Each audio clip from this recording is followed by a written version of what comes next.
بیٹیاں کتنی پیاری ہوتی ہیں. میں نے گھر میں بیٹھا تھا, فراغت تھی, تو مجھے اس کھیل کا نام نہیں یاد کہ بچے کیا کھیل رہے تھے.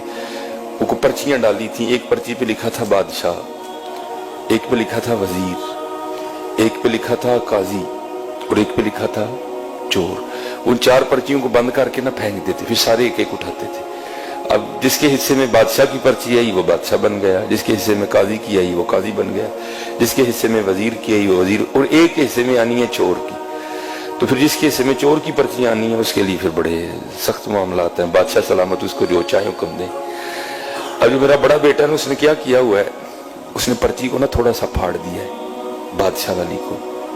تو بیٹیوں کو نہیں پتا چل رہا کہ بڑا بھائی ہمارے ساتھ کیا کر رہا ہے, تو وہ بار بار بادشاہ بن رہا ہے. وہ بیچاری کبھی کوئی چور بن رہی ہے, کبھی وہ کسی کو کہہ رہا ہے میری جوتی پالش کرو, کسی کو کہہ رہا ہے. میں بیٹھا دیکھ رہا ہوں سارا. میں نے کہا یار ایک ہی کرنا ہے. میں نے کہا جی مجھے بھی کھلاؤ.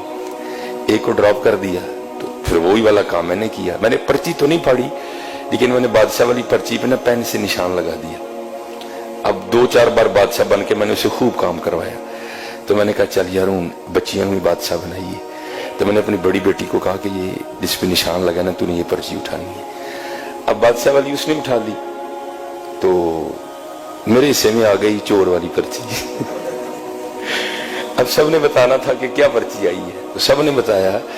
تو اینڈ پہ نا مجھے سارے کہتے ہیں جی بابا آپ کیا بنے ہیں. تو میں نے کہا جی میں چور بنا. میں حضور کے ممبر پہ بیٹھا ہوں, میں جھوٹ نہیں بولوں گا. میری چھوٹی بیٹی رو پڑی اور میرے گلے لگ کے کہتی میرے بابا چور نہیں ہے. میرے گلے لگ کے رو پڑی. خدا ممبر پہ بیٹھا ہوں حضور کے, میں جھوٹ نہیں بول رہا. حالانکہ میں ایسی باتیں نہیں سناتا, یہ آپ کی دلجوئی کے لیے سنا رہا ہوں کہ بیٹیوں کے لیے کبھی ایسا فکرہ نہیں بولنا. یہ رحمت ہوتی ہے. میں ممبر پہ بیٹھا کہہ رہا ہوں, میرا اللہ گواہ اس بات کا. میں ایسی باتیں نہیں سناتا. وہ میرے ساتھ لگ کے نہ رو پڑی, حقیقتاً رو پڑی, اور کہتی میرے بابا چور نہیں ہے. یہ رحمت ہے. بیٹیوں سے محبت کروا دے.